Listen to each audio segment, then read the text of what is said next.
Noite a todos, muito obrigado, Graça. A gente está aí junto nessa luta, né, da doutrina espírita, que é um ideal nosso, né, de aperfeiçoamento moral e de amparo, né, porque a doutrina é que nos ampara e nos guia. Que Jesus esteja conosco neste momento, nos trazendo muita paz, muita alegria, e que possamos não ensinar nada diferente, porque a gente não tem condição de ensinar nada. Mas a gente fez um estudo a respeito do tema, fatalidade e abuso do livre-arbítrio, e vamos aqui trocar algumas palavras, algumas considerações. Se alguém quiser abordar, fique à vontade. Mas é um tema muito interessante, porque é um tema que envolve todos nós, né? Porque quando a gente fala em fatalidade, a gente sempre remete a algo inesperado, né? Que chega na nossa vida de forma imediata, né? Seria assim um caso fortuito ou de força maior na nossa existência, algo que a gente não esperava e que aconteceu. Isso é uma fatalidade, né? Algo que acontece e que a gente não tem uma explicação de por que aconteceu, e isso estava predestinado a acontecer. Isso é uma fatalidade. Não esperei e aconteceu.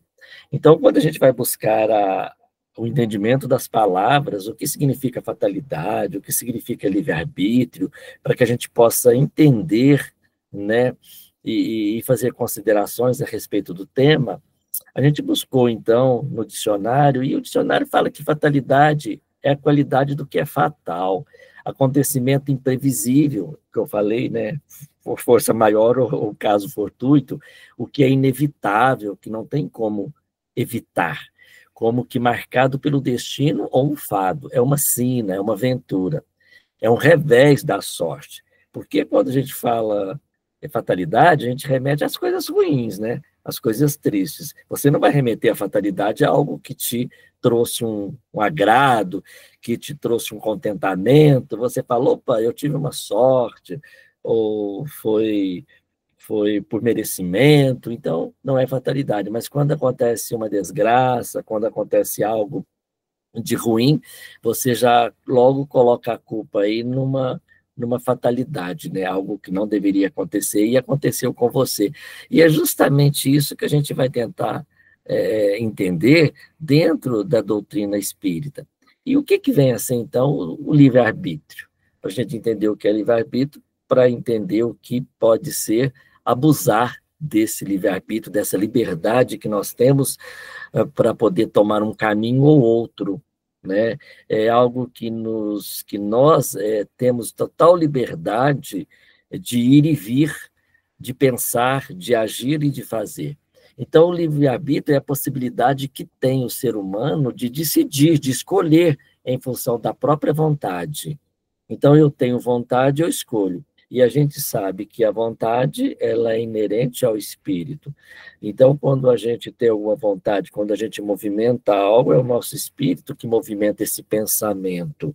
É o espírito que pensa, né? O nosso corpo de carne não tem condição de pensar. Então, o livre-arbítrio, ele está ligado diretamente à nossa vontade de exercer isso ou aquilo, que realmente vai condicionar, né, alguma causa determinante de acordo com a nossa escolha. Então, isso é o livre-arbítrio, e todo mundo quer ter livre-arbítrio, porque se nós não tivéssemos o livre-arbítrio, o que seríamos? Máquina, não teríamos a condição de escolher algo. Mas olha como é interessante quando você fala de livre-arbítrio, porque para que a gente possa ter livre-arbítrio, a gente tem que entender, né, aquilo que nos cerca. A gente tem que entender como é a vida para que a gente possa decidir algo a respeito de tal. Então, se a gente se manter na ignorância e se manter em desconhecimento, como é que a gente vai poder exercer um livre-arbítrio conscientemente? Se a gente não tem conhecimento de algo, eu não posso exercer meu livre-arbítrio em cima daquilo que eu desconheço. Então, por isso, a nossa responsabilidade é muito maior quando a gente tem consciência das decisões, e a partir do momento que a gente tem consciência daquilo que a gente está decidindo é que a gente vai, então, exercer o nosso livre-arbítrio. Muitas vezes o livre-arbítrio é exercido no mundo espiritual, porque lá sim a gente encontra, a gente defronta com os nossos problemas íntimos, com os nossos algozes, com as nossas vítimas, que às vezes prejudicamos, e lá a gente tem a opção de escolher, né, qual a melhor forma de reparar, né? Já que a gente está num planeta de provas e expiações, né, qual a maneira melhor de expiar esse delito ou essa falta que eu cometi no passado. Então, ali sim, quando a gente está desprovido da matéria, quando a gente está no mundo espiritual, né, quando a gente está liberto da matéria, a gente exerce aí o nosso livre-arbítrio na escolha dos fatos que vão ocorrer na nossa existência posterior. Né? Historicamente, quando a gente foi buscar um entendimento, a gente vai ver que na Grécia os filósofos, né, falavam muito de livre-arbítrio. De livre-arbítrio, não, eles falavam muito a respeito do tema de fatalidade. E o que que eles faziam? Eles iam consultar as pitonisas, eles iam consultar as moiras, que eram deusas que fiavam, e ali elas iam dizendo como é que seria o destino, né? Seria tipo assim uma leitora de carta daquela época, só que de forma diferente, mas que trazia ali o quê? Explicações de como seria o futuro, daquilo que estava acontecendo. Então, o estudo do que é fatalidade, do que é livre-arbítrio, ele é muito antigo, ele é desde a história da humanidade que vem com essa preocupação e com essa temática, né? Porque muitos tratam a fatalidade como um destino inexorável, um destino que não tem como ser mudado. É assim que foi, é assim que é, então nós estamos fatalmente fadados a passar por determinada situação. É uma vida predeterminada, onde nada é inevitável.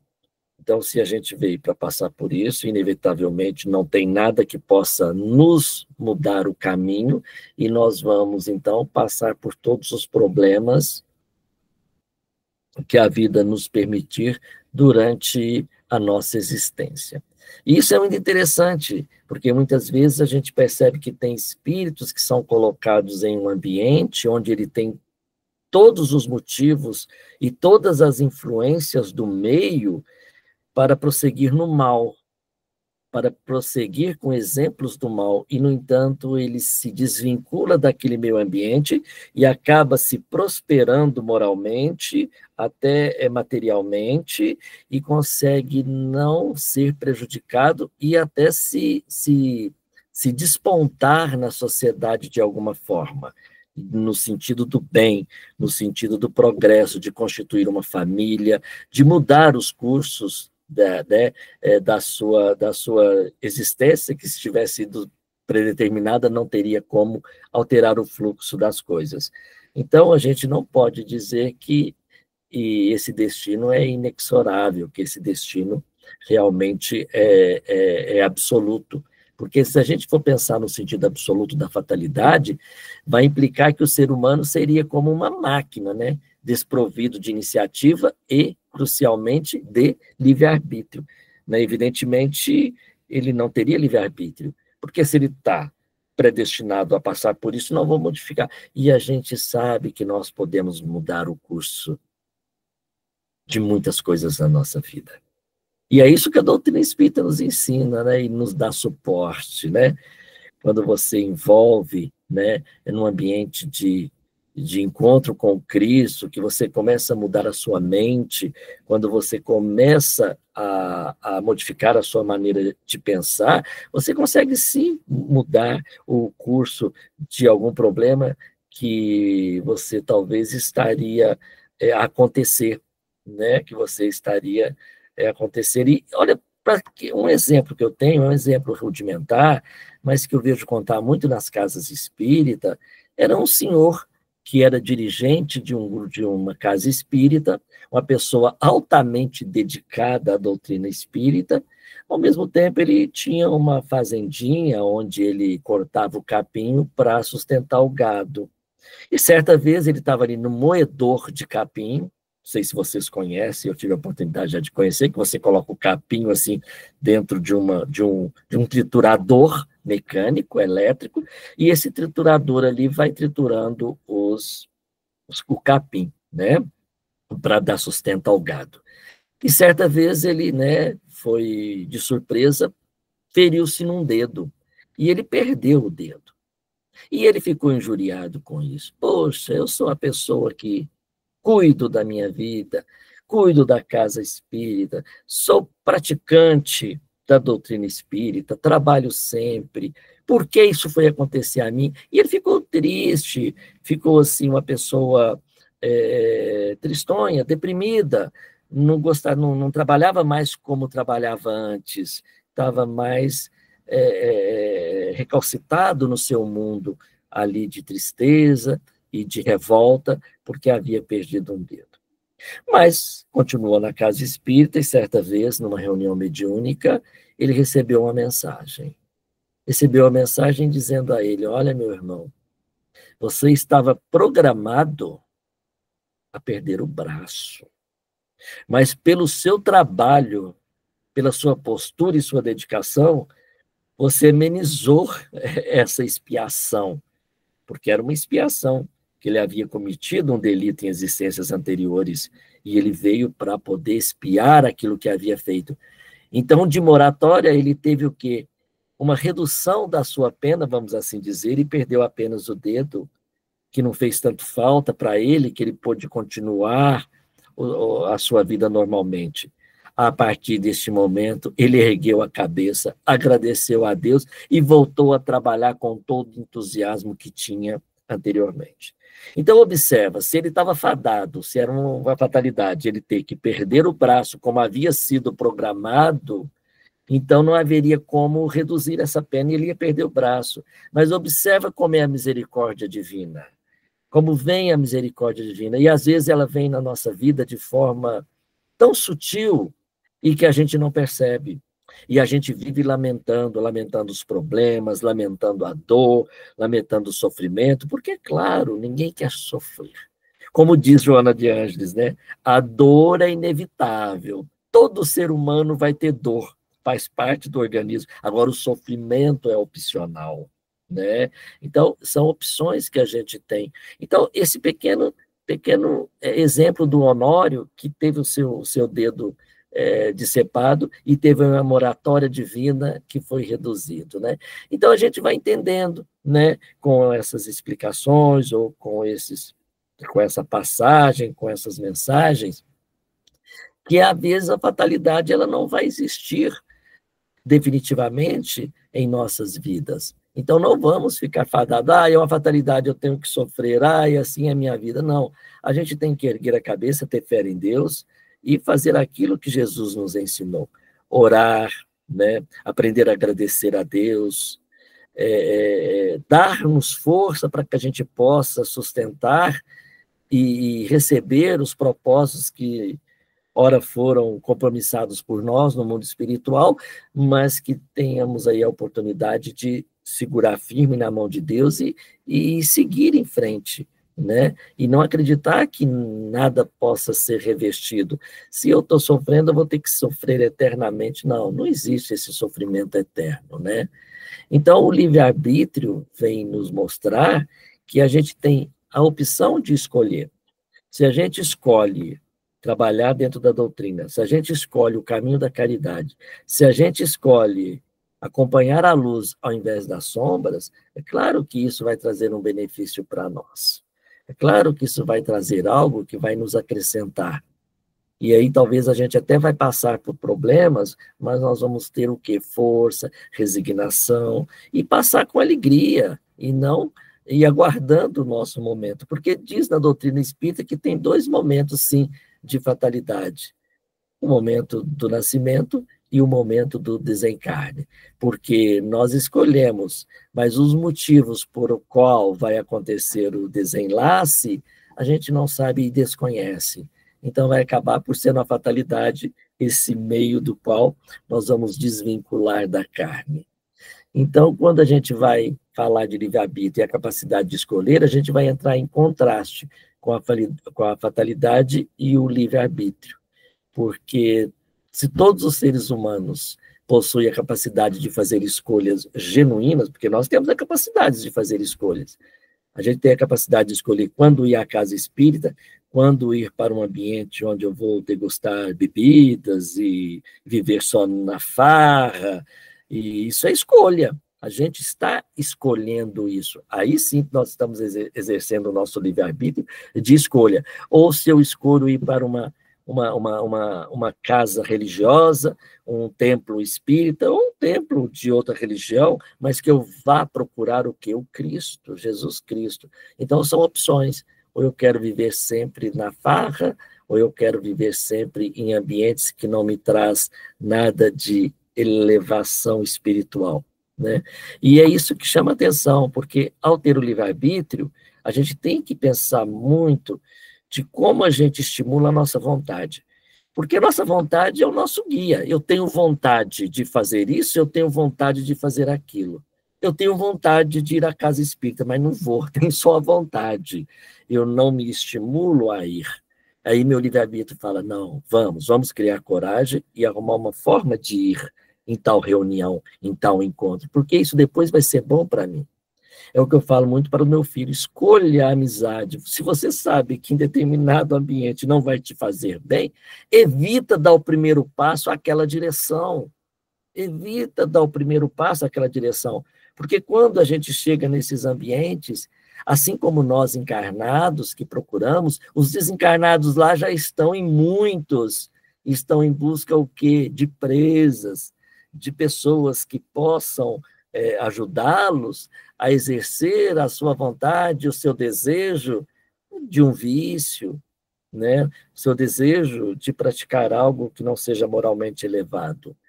Então, o livre-arbítrio implica que, diante das diferentes possibilidades, nós possamos selecionar o curso da nossa vida. O curso da nossa vida. Isso é a vantagem do livre-arbítrio. O livre-arbítrio de escolher onde trabalhar, o livre-arbítrio de escolher como trabalhar, o livre-arbítrio de escolher os ambientes que queremos frequentar. E quando é que a gente abusa? Será que quando a gente abusa do livre-arbítrio, a gente dá origem ao mal? E aí a gente vai ver que a questão do abuso do livre-arbítrio, ela surge principalmente em contextos teológicos e filosóficos que buscam explicar a origem do mal no mundo, né, especialmente em face da existência de uma divindade onipotente e benevolente. A gente acha que tem uma entidade boa e uma entidade má.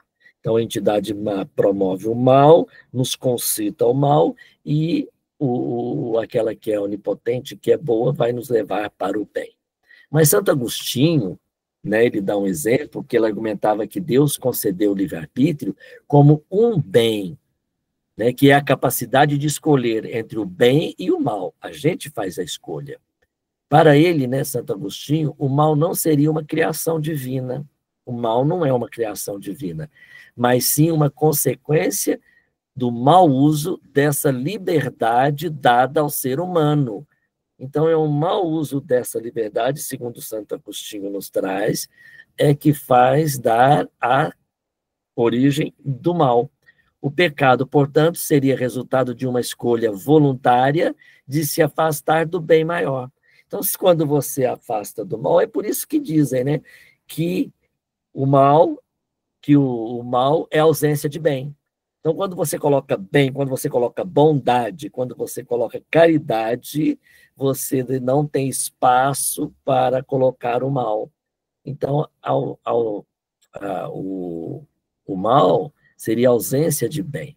Nessa perspectiva, né, o abuso do livre-arbítrio não implica que a liberdade em si seja negativa, mas sim que a capacidade de escolher pode ser utilizada de forma destrutiva ou contrária aos princípios morais.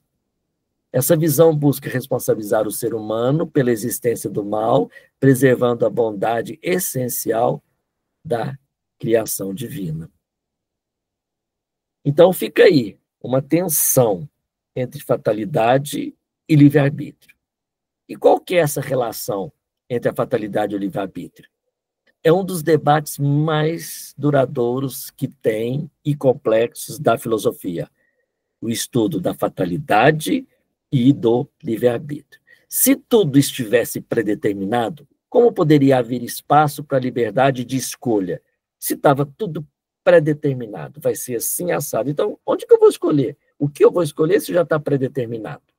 Por outro lado, se somos completamente livres, como explicar a aparente influência de fatores externos e a sensação de que, por vezes, somos levados por eventos além do nosso controle? Muitas vezes somos levados a uma condição que sai do nosso controle, nós perdemos o controle. Diversas correntes filosóficas tentam conciliar essas ideias. Agora, nós conhecemos fatores que fazem com que nós tomemos caminhos diferentes, porque nós vamos dar guarida a outras mentes, a outros pensamentos que estão nos influenciando e nos tirando da linha reta. Ou seja, quando estamos doentes, obsediados, influenciados, mas quem é que deu guarida para essa influenciação? Foi você mesmo. Foi lá atrás, nas suas opções, na sua seleção, na sua falta de vigília, porque a gente não vigia, aí, consequentemente, deixamos a vida correr conforme a natureza das coisas, sem pensar, sem refletir, sem controlar as nossas vontades. Sem controlar as nossas vontades. Porque quando você controla a sua vontade, você está freando algo que talvez materialmente fosse interessante para você, alguma coisa que te excita, alguma coisa que você acha que seria bom para você, aí você começou a dar guarida a influenciações externas. Porque aí você começa a baixar a sua frequência vibratória e você começa a vibrar com as mesmas intensidades, com as mesmas vibrações daqueles irmãozinhos que outrora está buscando em você algum acerto de contas passadas. Aí vocês começam a caminhar na mesma vibração. Isso aí você começa o quê? A perder a vontade. Aí você começa a não exercer a sua vontade, mas sim a vontade alheia. Você começa a exercer a vontade daquele obsessor. E aí nós vamos pautar, né? Se fôssemos falar de obsessão, ela seria simples, né? Ou ela seria mais grave, até o ponto de te dominar. Então a gente não vai pautar sobre esse tema, mas fica aí uma lembrança de como é importante a gente saber exercer o nosso livre-arbítrio, até nessa proteção. Então, como a gente vem falando, vem tratando do assunto, Graça, você vai me avisando quando estiver terminando aí, tá? A gente vai falar na visão espírita, né, que é o nosso tema bem interessante, porque no espiritismo, como é que é tratada a fatalidade? Ela não é entendida como um destino cego e imutável. Pronto, a doutrina espírita é clara nesse sentido. Ela não é entendida como um destino cego e imutável que rege todos os acontecimentos da vida. Em vez disso, a doutrina espírita ensina que a fatalidade está intrinsecamente ligada ao livre-arbítrio. Por isso eles colocaram esse tema. A Graça é esperta, não sei quem escolheu o tema, mas por isso colocou esse tema ligado, porque uma está ligada à outra. A fatalidade e o livre-arbítrio. E quais são os principais pontos que a gente pode ver sobre essa visão da fatalidade dentro da doutrina espírita? Primeiro, consequências de escolhas passadas. Consequências de escolhas passadas. A fatalidade é vista como um resultado inevitável das escolhas que o próprio espírito fez, aonde? No mundo espiritual, em vidas passadas ou presente existência, ao escolher certas provas e caminhos antes de reencarnar. O espírito estabelece para si, né, ele estabelece para si uma espécie de destino, entre aspas, que são as consequências naturais dessas escolhas. Mas não é tão simples assim, porque muitas vezes o espírito escolhe lá no mundo espiritual determinada prova, determinada expiação, mas quando ele cai aqui no mundo encarnado, ele não quer cumprir aquela prova. Eu até vou trazer aqui uma lembrança do livro Missionários da Luz, onde o Segismundo, que estava para ser reencarnado no lar de Raquel e de Adelino, o que acontece? O Adelino já estava querendo cair fora, não era nem o Segismundo, ele estava doido para reencarnar. Mas o que aconteceram com eles em vidas passadas? Não teve aquele envolvimento de crime, envolvimento de prostituição, não teve todo aquele envolvimento de violência. E aí, quando Segismundo está ali ajudado pelos missionários da luz a entrar naquele lar, eles estão organizando o lar para receber Segismundo, aí eles conseguem desdobramento, Adelino estava dormindo, em sonho, ele encontra com Segismundo, e ele fica apavorado. Poxa, eu não quero, eu tenho medo. O que aconteceu outrora, e se acontecer novamente, pensa bem, colocado frente a frente. Aí ele não estava querendo aceitar, ou seja, fizeram o compromisso, porque eles fizeram esse compromisso. Nós vamos reencarnar, então vai primeiro Adelino, vai Raquel, e depois vem Segismundo como filho. Mas ele não estava querendo cumprir. Aí veio os missionários da luz ajudando nessa compreensão, afastando esse medo e preparando o ambiente para que fosse aceito aí a reencarnação de Segismundo. Mas fica aí só uma recordação. E muitas vezes, trazendo mais para perto de nós mesmos, enquanto médiuns, fizemos um compromisso lá no mundo espiritual. Assinamos um contrato no mundo espiritual de que queríamos exercer a mediunidade, que seria um recurso, ou que seria um objeto, ou uma forma de reparar algum débito, porque sabemos nós que médiuns são os maiores compromissados, é aqueles que têm algo a corrigir de existências passadas, não é um mérito, não é uma coisa melhor, muito pelo contrário, somos aqueles endividados, né, que temos a obrigação agora de tentar corrigir aquilo que fizemos no passado.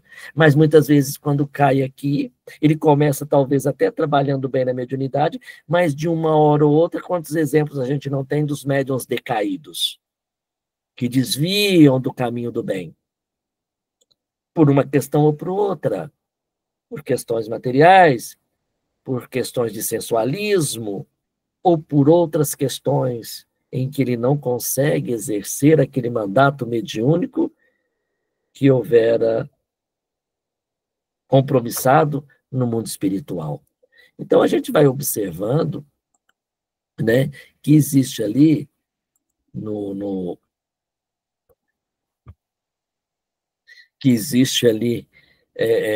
na nossa vida vários fatores. E aí a gente vai para o número 2, né? O que tem a ver o fatalismo de acordo com a nossa religião espírita, né? Qual que é o fator determinante do livre-arbítrio?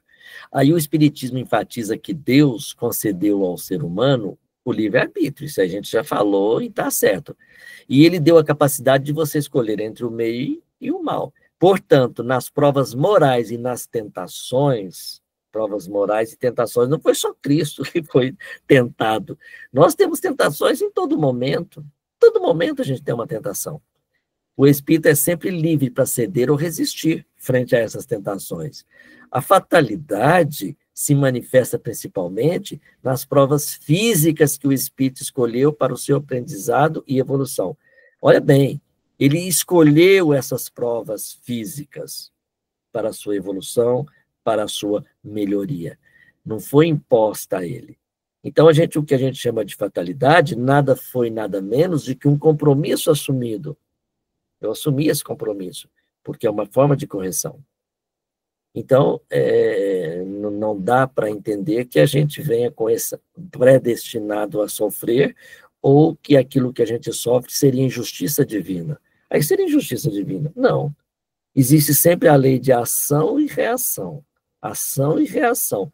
Aquilo que a gente fala, um grande jargão da doutrina espírita, você semeia o que colhe, né? E você vai colher o que semeou. Então, você vai colher sempre o que semeou. O que é isso? Se eu semear coisas boas, vou ter uma outra oportunidade boa. Mas se eu tive todas as oportunidades para exercer uma boa existência, uma existência digna, e fizer a diferente, é claro que eu vou voltar em situação completamente oposta. às vezes, de sofrimento. E aí outros irmãos nos vê naquele sofrimento e falam, nossa, coitado, que sofrimento, será o que... Mas não, é porque a gente vê um pedacinho do filme, que é aquele pedaço da existência, e a gente não consegue entender o porquê do sofrimento por falta de conhecimento. Se a gente buscar a questão 851 do Livro dos Espíritos, lá fala o seguinte, olha bem, Kardec perguntou para os espíritos. Ele perguntou o seguinte, haverá fatalidade nos acontecimentos da vida, conforme ao sentido que se dá a este vocábulo? Ao sentido que se dá a este vocábulo? Quer dizer, todos os acontecimentos são pré-determinados, e neste caso, que vem a ser o livre-arbítrio? Uma pergunta de Allan Kardec.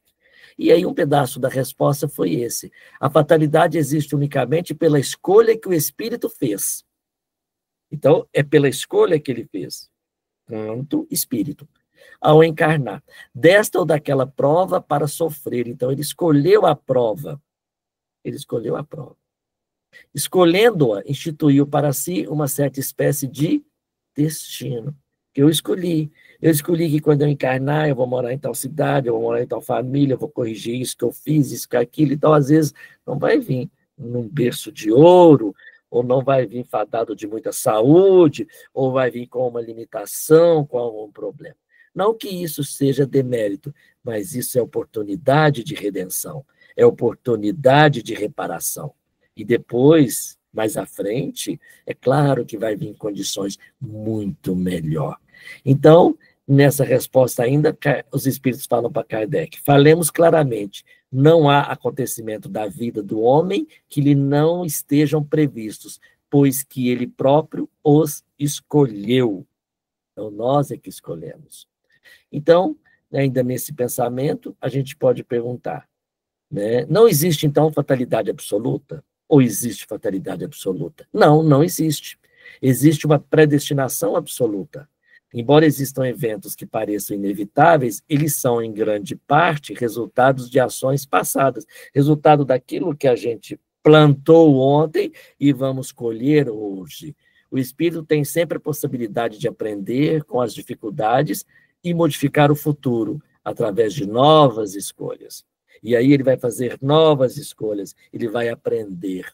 E tem uma doutrina entre nós que nos ensina muito isso. Essa é a vantagem que nós temos de conhecer a doutrina espírita. Essa é a vantagem, porque a doutrina espírita nos ensina o que Jesus nos trouxe de exemplo, né, de bondade, para que nós possamos corrigir os nossos débitos, aprender a perdoar, aprender a ser benevolente, aprender a ser indulgente. Ele nos ensinou tudo isso. E com isso nós vamos retirando de nós o orgulho, nós vamos colocando mais humildade no lugar do orgulho, nós vamos aprendendo a viver socialmente, nós vamos aprender a entender a dor do próximo, a ouvir o próximo, a respeitar o sofrimento do próximo, né? E a doutrina nos ensina muito, porque ela nos ensina, além de nos ensinar com os encarnados, ela nos possibilita a vantagem também de aprendermos com exemplos daqueles que desencarnaram quando estamos em reuniões mediúnicas. Ela nos dá exemplos que nós não temos, que não nos faltam motivos para que a gente possa mudar o curso das coisas quando a gente está agindo no caminho do mal. É claro que às vezes a gente não consegue, é claro que às vezes fica difícil, mas feliz daquele que tenta melhorar-se a cada dia, daquele que tenta evoluir a cada dia. Então, isso já é um mérito, e a doutrina vai nos amparando para isso. Por isso que não devemos afastar da casa espírita, porque quando a gente está na casa espírita, a gente está tudo de bom, tudo está tranquilo, né? Ali dentro o ambiente está preparado, mas se você afastar, você vai para outros ambientes e afasta da doutrina espírita, você começa o quê? A perturbar-se, porque você começa a receber outras influenciações, você começa a esquecer. Lamentavelmente, nossa memória é fraca, esquece muito rápido. A gente tem gente que busca a doutrina espírita só quando está com dor e sofrimento, a partir do momento que recebeu a cura, tchau, não vou mais. Aí tem que adoecer de novo para poder voltar. E essas provas escolhidas, como é que funciona isso? Muitas das dificuldades e sofrimentos que vivenciamos são provas que o próprio espírito escolheu enfrentar antes de reencarnar, com o objetivo de quê? De aprender, evoluir e resgatar débitos passados. A finalidade da reencarnação é a mesma coisa que eu perguntasse, né? Qual é a finalidade da reencarnação? Aprender, evoluir, resgatar débitos do passado. Evoluir sempre. Também é uma das perguntas do Livro dos Espíritos. A fatalidade relativa ao momento do nascimento e do desencarne, como eu te havia dito, uma das poucas fatalidades absolutas reconhecidas é o momento em que o espírito deve nascer e desencarnar.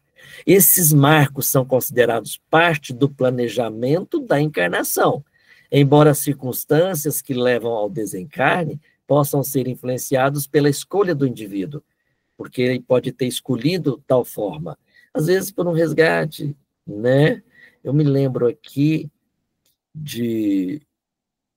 eu não sei se foi Ferdinand Martin, que traz na Revista Espírita, de que ele era um espírito, está vindo na minha mente, de que ele é um espírito que, né, manifestou-se numa casa, numa reunião mediúnica, e ele escolheu, né, desencarnar morto, afogado.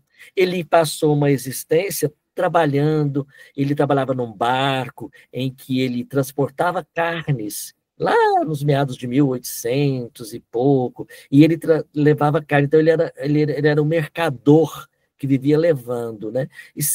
Mas ele era uma pessoa boa nessa existência, trabalhador, responsável, pai de família, ele era responsável. Mas certa vez veio uma onda muito grande no navio, esse navio naufragou e Ferdinand Martin morreu afogado. Morreu afogado. E aí veio a explicação, depois, quando ele manifestou-se, veio uma explicação. Por que que ele está no livro Céu e Inferno? Por que que ele desencarnou dessa forma? Porque em existência anterior, no seu passado longínquo, lá na outra existência, o que que ele fazia? Colocavam pessoas vivas em sacos e jogava no mar. E jogava no mar. E ele, então, lá na espiritualidade, ele escolheu retornar ao mundo. Alguém levantou a mão, parece, né, Graça?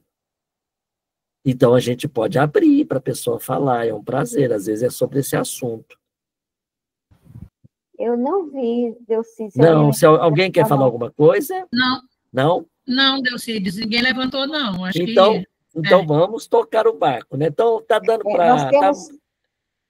Sim, diga, Graça. Nós temos até às 20h15, Delcides. Então, nós temos ainda 2 minutos. Ih, 2 minutos é muita coisa. Então, Ferdinand Martin, o que aconteceu com ele? Desencarnou dessa forma. Então, ele escolheu isso. Então, a gente pode dizer que é uma fatalidade? Não, ele tinha escolhido morrer afogado. Agora, o momento exato, como seria, que ele estava ali no bar, que vinha uma onda. Não, talvez alguém poderia ter jogado ele, talvez ele poderia ter pulado. Quer dizer, essa é a fatalidade. Então, foi acidental. Melhor, né, do que ele ter provocado. Então, foi acidental. Mas ele cumpriu uma expiação.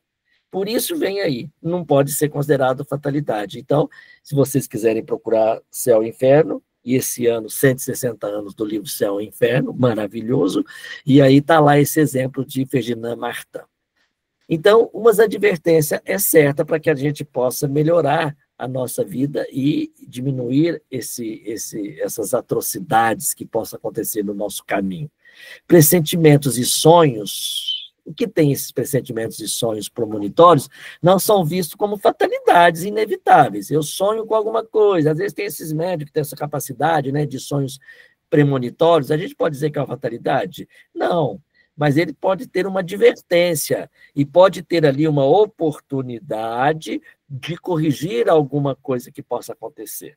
Ah, eu estou vendo que vai acontecer algo com você, assim, um acidente. Então é melhor você não viajar, fica quieto. Então, isso pode aí acontecer, pode modificar o curso de uma ação. Então, talvez uma misericórdia divina que vem um aviso através de uma pessoa para que possa impedir isso quando isso é possível, né? Então, em resumo, a fatalidade é bem compreendida como as consequências lógicas e justas das escolhas do espírito, exercida através de seu livre-arbítrio, lá no mundo espiritual, onde ele exerceu o livre-arbítrio, tá? Ao longo de suas diversas existências. Não se trata de um destino inflexível, imposto externamente, mas sim de um caminho moldado pelas próprias ações do ser. Né? Então, só para terminar, eu vou trazer só 2 questões do Livro dos Espíritos, que é a 843. Tem o homem o livre-arbítrio de seus atos? Que os Espíritos responderam? Pois que tem a liberdade de pensar, tem igualmente a de obrar. Sem o livre-arbítrio, o homem seria máquina. E, para finalizar, a 844, do livre-arbítrio goza o homem desde o seu nascimento, há liberdade de agir desde que haja vontade de fazê-lo. Nas primeiras fases da vida, quase nula é a liberdade que o desenvolve e muda de objeto com o desenvolvimento das faculdades. Estando seus pensamentos em concordância com o que sua idade reclama, a criança aplica o seu livre-arbítrio àquilo que lhe é necessário. Quando a gente é criança, o meu livre-arbítrio foi minha mãe, né? Foi meu pai. Esse foi o meu livre-arbítrio. Mas, enfim, a gente trouxe essas reflexões, né, para vocês. Acredito que foi gostoso, e eu agradeço o convite, Grace. Foi muito bom estar com vocês. Eu adoro Palma, você sabe disso. Pena que não estamos indo presencialmente, já fomos muitas vezes, depois veio essa pandemia, modificou tudo, mas eu adorei estar aqui com vocês. Bezerra de Menezes, esse é meu patrono, eu sei, mas eu gosto muito, então eu não tenho como sentir feliz estando numa casa de Bezerra de Menezes, gente. Para mim é tudo de bom, que ele esteja conosco sempre, doutor Bezerra. Obrigado por tudo e continue nos abençoando, que assim seja. Eu vou voltar a palavra para a Grace.